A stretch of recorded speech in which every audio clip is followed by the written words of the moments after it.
Hello everyone. I hope all of you are doing good. So today is Monday. Well, actually, I'm recording this video on Sunday, but this will go out Monday morning, 8 o'clock British Summer Time, and 12:30 IST, India Standard Time. So today we will go through some of the updates, recent updates from the Atlassian ecosystem, and just wanted to remind you this video will also be available on my podcast. If you go to Spotify, just search for Ravi Sagar, my name, you'll find a podcast where, in case you are driving on a Monday morning, you can still listen to these updates and learn about recent things, changes, upcoming things that are happening in the Atlassian ecosystem. So let us start. The first update that I have for you is about the app, but not a Jira app. It is an app that you can install within your Gmail. Now there is a new Jira app. I should say Atlassian app because I'm sure in near future this app can do a lot more. So if you are using Gmail, which I guess a lot of you must be using Gmail, then you or either your Google Workspace administrator can install this app called Atlassian. So the name of the app is Atlassian, and you can actually install this. And I believe right now this app can help you create Jira issues, or I should say Jira work items. To be honest, I don't really feel good saying Jira work items. Anyways, I'll get used to it. So using this app, you can actually once you install, you can actually create a new work item within your Gmail. So you can go to your any email that you have open and then click on the create button and then create a new issue out of it. So this is good. This is really good. I think many people will appreciate this. And I can tell you from my experience, because I work a lot with clients, doing something through email or from email client, like creating an issue or work item, it is a very common thing. Many people want to do this, and this app, although it is like initial, I guess, first release, people will start using it. I'm also going to play with it. I think this will get really popular. So once you create a new work item, you will of course get a new Jira issue key, work item key. I don't really like saying work item. Let me just revert back to issue. So whenever I say issue, I'm basically referring to work item. Jira work item doesn't seem right to me. Anyways, so when you go to any of your email back where you probably had created this issue, you can actually see the details of the issue. You can see the status or any other updates, I believe. Of course, it is going to be very straightforward, but at least you will have like a ticket linked to your email. And it will appear on the right-hand side. So when you open Gmail, on the right-hand side, you can see the details. And you will also be able to see other issues, work items that you have created, and I think it will be useful because usually people want to create, talking about the use case, let us say if I receive a requirement from my client and they send me an email and they want me to track it somewhere. So yes, I can simply, instead of copying pasting the content, I can straight away create a new ticket or work item out of it. It will of course save time, and there are a lot of other benefits. Now for this to work, you have to install the Atlassian app, and I tried playing with it. And when you install the app, I believe your Google Workspace administrator can also install it for everyone. So this should be possible, but I'll let you play with it and give Atlassian your feedback. This update came out, I think, sometime in May. It has been almost I think 2 or 3 weeks. But usually when we talk about updates, we have like a pipeline of updates that we share. And this was one interesting update that I wanted to share with all of you. So definitely looking good. I'm happy about this update, and this will be useful for a lot of users. The next update I have for you is about some improvements to the community. Now, Atlassian community is, of course, a nice place. I always recommend people to visit this community, get answers, ask a lot of questions, reply to maybe others, help everyone if you have time. But also, if you're new to Atlassian community, or I should say Atlassian tools in general, then I think community is a nice place. Now, Atlassian community itself is like, I understand a lot is happening here. And if you're spending a lot of time on this community, then these updates will help you. So basically, there are some improvements to the way you get notified. I think there were some issues with the email notifications, and I know Atlassian community interface was changed recently. So on this page, you'll probably find some details that might be helpful to you, especially if you're active on the community. I used to be very active, but not anymore.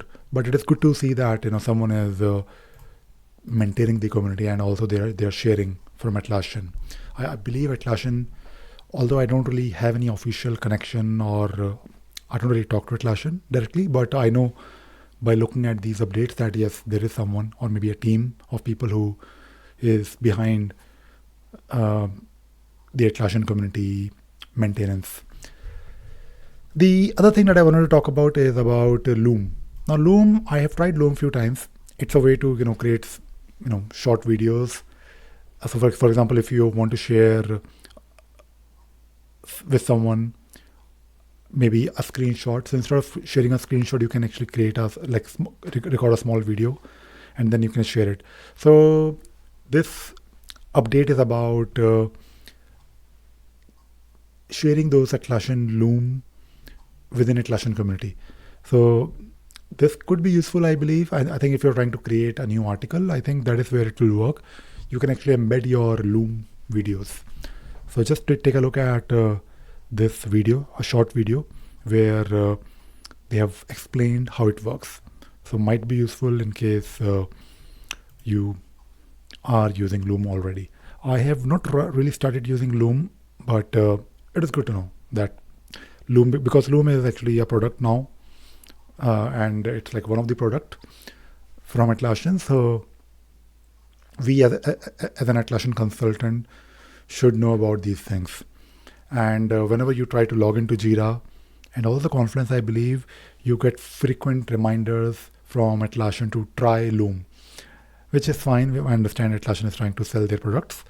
And I think Atlassian now, I think they have like tool for everything. I mean, or I should say everyone. So of course we have Jira, we have Confluence, we have Bitbucket, and I guess product discovery and Loom and Trello.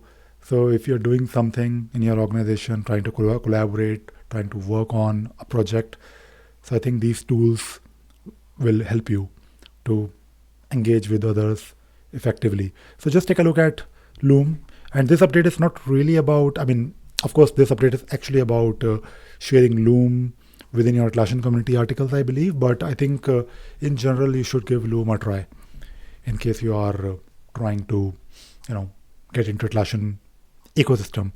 Now, especially for those people who are basically thinking about their careers. For example, if I talk about what I do in my organization, Sparxsys, we are, of course, Atlassian consultants. And to be honest, 95% of what we do, or the consultation that we do, is around Jira, or something to do with Jira, or where Jira is involved. But I think because Atlassian, they have like a lot of products now. They have Confluence, which is, of course, again, probably number 2 in terms of popularity or usage. But there are a lot of other tools. And you should definitely, of course, think beyond Jira. maybe you can create your own niche. Maybe you can become a Trello consultant. I know it is a bit difficult to do consultation for something very simple, but you never know. So just think about it. Maybe you need to, evaluate your skill set. If you think Jira is not really interesting to you, maybe, you can also think about other tools. And maybe not just tools from Atlassian. Maybe, if you have, maybe you're a consultant and okay, as a consultant, Trello is one such tool, but I may also want to look at Monday.com or whatever other tool or tools that are there in the market. So what I'm saying is that if you are building your career around Atlassian tools, try to also look beyond Jira and also beyond Atlassian, right? And by the way, I can say these things because I'm not officially a partner, or I'm not really officially involved with Atlassian. So I can give you my unbiased opinion and advice. All right, so the next update is actually about Atlassian billing. Now, Atlassian billing itself, especially on cloud, is I think it is okay. I mean, because we all came from Jira Data Center background. On Jira Data Center, you basically pay for number of users. Like you need to be on a specific tier, right? And when you're on a specific tier, you basically have to match your app license as well. So if you're on, let's say, 1,000, I forgot the tier, but let us say 5,000 user tier or 7,000, I believe, for Jira Data Center. Like I'm talking about big number. For conference, I think it is minimum 10,000, something like that. So you have to basically ensure that whenever you are purchasing apps, you have to purchase the app for the same number. And it is actually very clear. But on Jira Cloud, I think things are not really always straightforward, but it is not that bad.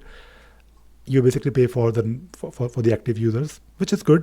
But at the same time, I think you need to be on like some of the plan, like standard or premium version. But at the same time, when you add more users, for example, if Atlassian has given you this example, and I believe this is a change. So for example, if you start using Jira with 10 users, and then you add on 10 more users after 15 days. So you will be billed based on 15 users. And it is basically based on, I believe, number of days they are active, something like that. So I need to basically understand this a bit more in detail, and this update might affect you, and it especially if you are someone who is also taking care of the billing. I also take care of the billing part, to be honest, for my clients for Jira Cloud, which is right now for the timing it is straightforward, but I keep on going back to the billing page to understand the usage and the amount that will be charged on the card. So do keep an eye on this, especially if you are someone responsible for the billing of your clients or maybe your own Jira Confluence instances. All right, so let's talk about the upcoming event. And the next upcoming event that I wanted to talk about is about JSM, Jira Service Management. And this event is happening in Greater Noida. So looks interesting to me, and I believe this is happening in, I'm just looking at where is the venue? Okay, so it is happening Ginger Hotel. Okay, this is good. I've never been to Ginger Hotel. I've been to Pari Chowk, but never really Ginger Hotel in Pari Chowk. But if you look at the agenda, I think there is a session about JSM. So yeah, looking good. And once I'm in Delhi, I will definitely look for the upcoming event, and I will also announce on my channel so that if you are also in Delhi or if you're also coming to the event, you can also meet me. Okay, so the next thing that I want to talk about is the video of the week, which is about configurable Jira UI. Now, recently I actually posted on the community, where not only on the community but on LinkedIn, where I posted about my opinion or I should say, my. I mean, I was not really upset, but it is a bit difficult for me to to to uh, to get used to work item. So whenever we deal with our clients, we'll always say, okay, issue type schemes, or this issue type is mapped to this workflow, and so on. Now, because I'm not used to it, and I understand why Atlassian changed this, I don't really think people like us, or someone who has been doing some work in Jira for the last few years, I don't really think they will ever use work item, or they will ever accept work item. So that was about work item. But the other thing that I wanted to talk about is, I think Jira user interface is not really configurable. I think we can do. I mean, it was not configurable, I know, but the new version is still a bit configurable, which is really good. And maybe someone in Atlassian is watching my video, and they gave this feedback. For example, in the new version of Jira, you can rename your project tabs. You can also do some changes, which is good, which I appreciate. And this is really going in the right direction. And I hope in near future, Atlassian will do a bit more. For example, if I show you one of my Jira instance, and by the way, if you're listening to this on a podcast, go to your Jira cloud, make sure you're on the new UI. You can see here that the right sidebar or the left sidebar options, you can actually, hide it. So when you hide something, it will not disappear completely. It will basically move to the more section. And also when you go to a particular project, and by the way, you can customize, these options. You can also change the order. Maybe you want your projects to be on top. You can save it. So this will come on top. And when you're within your projects, for example, if I go to one of my project here, and when you open your project, you can also rename these, or you should basically be able to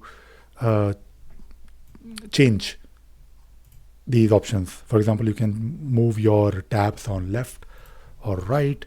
You can rename your backlog tab as maybe backlog 1, 2, 3, right? Whatever you want to rename it to. So this is good. So Jira UI is getting configurable, which is amazing. And maybe this was based on this video that I posted.